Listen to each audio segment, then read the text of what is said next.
ఎవరైనా అడగండి సార్. అంటే ఇది ఏనా adaptation by any novel or Indian film లేదంటే ఒరిజినల్ స్క్రిప్టా? ఒరిజినల్ అండి. అంటే అది ఎలా మీరు వచ్చింది? ఒరిజినల్ స్క్రిప్టా లేదంటే ఎక్కడైనా ఇన్స్పైర్ అయ్యారా అని చెప్పి అంటే లేదు, నాకు లేదు. రిఫరెన్సెస్ ఏంటంటే ఒకటి రెండు తగులుతున్నాయి కానీ మేము ట్రైలర్ చూస్తే కానీ చెప్పలేం అవ్వా కాదా అన్నది. అండ్ మీకు హిందీలో స్త్రీ ఒకటి వచ్చింది కదా, స్త్రీ రెఫరెన్స్ కాదు. అదే నేను అంటే రిఫరెన్స్ మాకు అనిపిస్తుంది కానీ but mic it's not clear.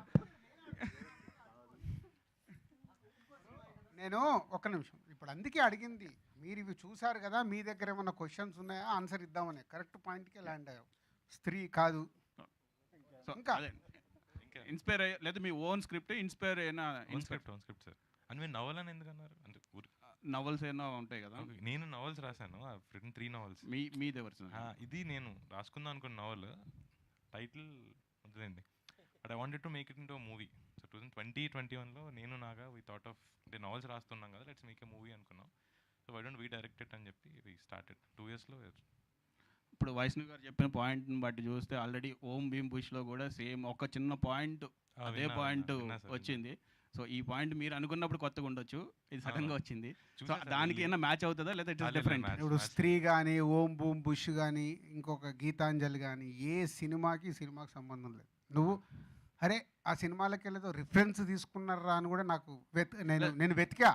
20 years సినిమాలు వెతికా, ఎక్కడన్నా దొరుకుతుందా, వీళ్ళు ఎక్కడికి వెళ్ళి తీసుకున్నారు, నీకున్నది నాకు ఉండే.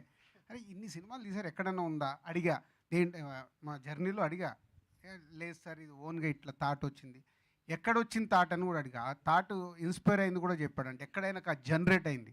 యాప్ లవ్ స్టోరీలే చూస్తాము, అసలు గోస్ట్ని లవ్ చేస్తే ఎలా ఉంటుంది, గోస్ట్తో రొమాన్స్ చేస్తే ఎలా ఉంటుంది, అది అక్కడ పుట్టింది. వాళ్ళకు అక్కడ పుట్టి దాన్ని ఎలా డ్రైవ్ చేద్దామని మెల్లిగా కథ చేసుకొని దాన్ని స్క్రీన్ ప్లేలో పెట్టి చేసుకున్నారు. ఓకే సార్, తర్వాత కంటెంట్ వచ్చిన తర్వాత మాట్లాడతాం. థ్యాంక్స్ అండి, ఆల్ ది బెస్ట్. లీనియారిటీస్ ఏం లేవండి, సిమిలారిటీస్ అయితే ఏం లేవు. ఓకే, అంటే మీరు రైటర్ చూసా, అదే దాని గురించి ఒకవేళ నవ్వలేదని ఇంతకుముందు రాసారా, ఇన్స్పైర్ అయ్యారా? Try to keep it as fresh as possible.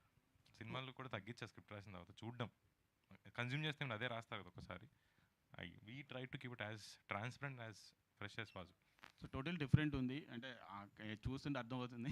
But we thank you. Arun గారు, అంటే ఇప్పుడు గోస్ట్ లవ్ స్టోరీ అన్నారు.